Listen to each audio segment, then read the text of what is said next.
Hello, my friends. I have 6 big stories for you today. Not 3, not 4, 5, 6, and believe it or not, I cut out 2 of them.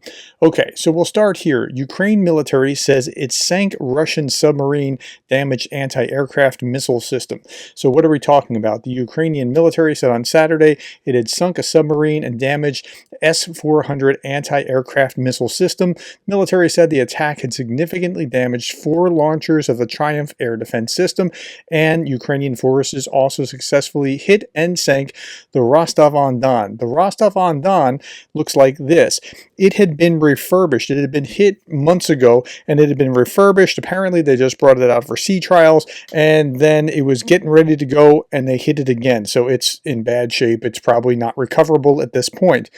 If you want more about that, I was going to do a video about it, and then in watching Johnny Pierce on ATP Geopolitics, he did such a great job. It's ATP at ATP Geo is his YouTube handle. He did such a good job. It wasn't even worth trying to do my own. So just watch that. Okay, big story number 2. S&P Global Ratings temporarily downgraded Ukraine's long-term and short-term sovereign credit ratings from CCC, which is kind of bad, to SDSD, which is really bad. But, I mean, like, what's going to happen here? We all know that they're in a state of war. We all know that they're backed by the West. They're going to pay off their debts and things along those lines in time. It's due to a missed coupon payment on its 2026 Eurobonds and the ongoing $20 billion debt restructuring. But they know that they're doing it, and they're about to restructure. The rating is expected to be upgraded after the debt restructuring is completed, but for now, it's very poor. I don't think there's a lot to see here.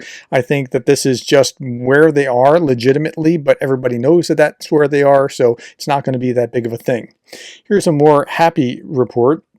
In July, Russian oil exports experienced their largest decline of the year, with exports from major Western ports dropping to their lowest level in nearly 20 months. That's good news. The most significant decrease was in supplies to China, which fell by over 1.4 million barrels per day. This reduction in Russian oil was partially offset by increased exports from Saudi Arabia and the United States. Total Russian oil exports by sea were the lowest in almost a year. So the Russians are working out a pipeline, but until that pipeline is, well, until enough pipeline kind of mechanisms are necessary, it's going to be a significant problem for Russia. And we really need it to be a problem for Russia in the short term, and this year, next year, maybe the year after, that sort of thing. So that's good news. In the meantime, India and Brazil are sucking up all the Russian oil that they can get away with. Saw this as well. Chinese communist and military writings reveal CCP plans, that's a Communist Party of China, plans to use TikTok for long-term influence ops and 3 warfare's military support. So if you go to the original article here and you look up what's actually going on here, you'll see the Chinese Communist Party and China's military view TikTok as one of several strategic tools for both political influence operations and military support actions, according to an open-source intelligence report on the short video sharing app.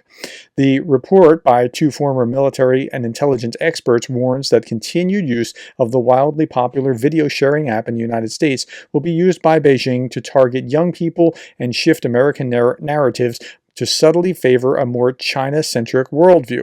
Okay, now as you hear these next couple paragraphs, I'm only going to read 2 or 3 more paragraphs, but think about what's going on with Russia, because it's extremely parallel between what's going on Twitter and Facebook and other social media platforms with Russian influence as what you see here. The Justice Department contended in a legal filing last month that TikTok collects sensitive data on American users' view of religion, abortion, gun control, and censors online material.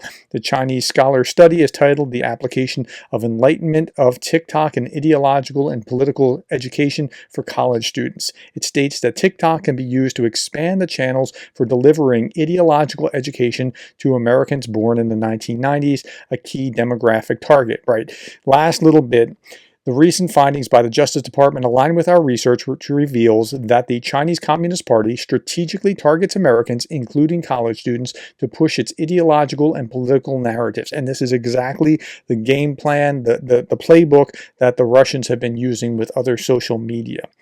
Okay, switching gears to the next big story. I saw this. Douglas McGregor, who posts these things but never cites any articles or reason why, or very rarely does. Breaking: 4,000 United States Marines and sailors headed to the Middle East. Now that sounds pretty ominous, right? Until you realize that what's actually happening is a carrier group is being sent there. So it's not Marines. Well, I mean, Marines are on the ship as well, but it's not to like storm the beachhead. Okay, so the United States is sending its carrier strike group, a fighter squadron, and additional warships to the Middle East to counter potential Iranian attack on Israel following the killing of Hamas political bureau leader Ismail Haniyeh, CNN reported. And here it is in the Voice of America: U.S. military sending reinforcement to the Middle East. U.S. Defense Secretary Lloyd Austin late Friday signed orders to move additional assets and capabilities to the Middle East and parts of Europe following pledges by Tehran and its proxies to take revenge for the killing this past week of the top Hezbollah commander in Lebanon and the Hamas terror group's political leader on Iranian soil. The U.S. moves include sending the USS Abraham Lincoln aircraft carrier strike group to the Middle East, along with naval cruisers and destroyers capable of shooting down ballistic missiles. So it'll be probably very similar to what you saw when Iran launched a bunch of missiles over to hit Israel. Most of them were shot down, but they were shot down by Israel's Iron Dome, by Saudis, by Americans, by British. It's probably that kind of scenario yet again. This just in. Now, this is George Papadopoulos. I don't know that I trust this fully, but apparently a Russian Il-76 aircraft known for transporting heavy weapons has just landed in Tehran. I don't know if this is true or not, but if they do it, it's going to all get shot down. The U.S. and Britain have urged their citizens to leave Lebanon as soon as possible on any available flight. This is Jason J. Smart. Those who cannot leave prepare for an extended period of sheltering in place. Governments of Iran, Lebanon, and the Houthis are about to learn the meaning of F around and find out. So that's what's going on. There's just this turmoil, and this turmoil plays into Putin's hands. I mean, Putin loves ginning up this turmoil and seeing the rest of the world embroiled in other issues. Okay, a little bit about a U.S. domestic, and I'm not going to comment very much here. Trump announces his deal with Fox News for a debate with Kamala on September 4th in Pennsylvania. It was on, it was off, it's back on September 4th.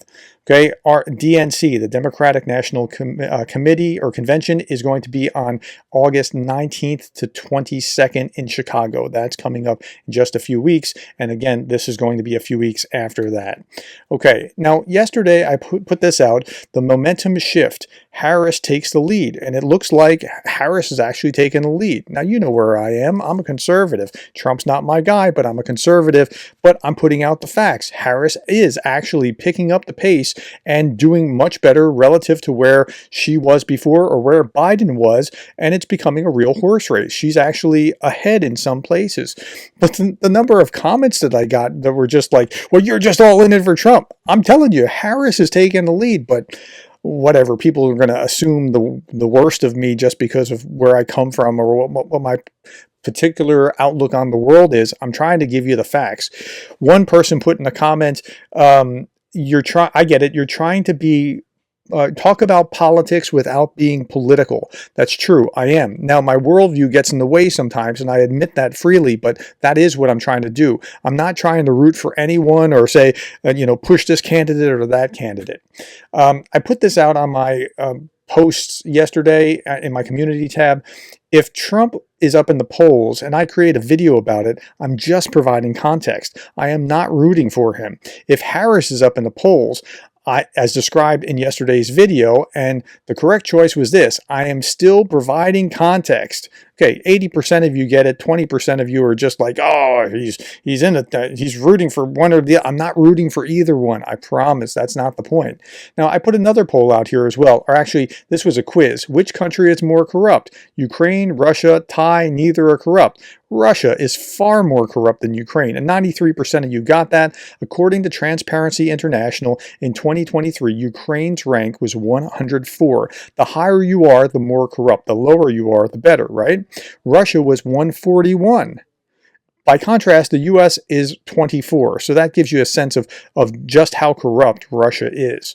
Okay, and then finally I had this out here, serious question to my European friends, all those with a parliamentary system. If you don't like either of the leading parties that might form a government, and you vote for a tiny party that doesn't have a prayer of forming a government but aligns with your values, what is that? Is that a principled vote, a legitimate protest, a vote for the bad guys, or dodging responsibility? And most of you said it's a principled vote, finding somebody who aligns with your interest, or a legitimate protest vote. 85% of you said that, and that's kind of where I am. I'm looking for some small party that aligns with my values, that still probably doesn't have any prayer of winning, or certainly doesn't have any prayer of winning, but I'll at least be able to look myself in the mirror. But I did see this. This was the Babylon Bee. It's a satirical site. Drunken Kamala mistakenly picks wrong Shapiro for vice president. Tell you what, that's a ticket I could actually get behind. Ben Shapiro, by the way, is a very significant conservative voice on the right-hand side of the spectrum, if you don't know who he is. Not to be confused with Shapiro, the governor of Pennsylvania, who's probably going to be Kamala's pick. All right, my friends, I just thought that was funny. Thank you for your time. Thank you for the likes, the shares, and the subscribes. And thank you for being the kind of person that cares about Ukraine.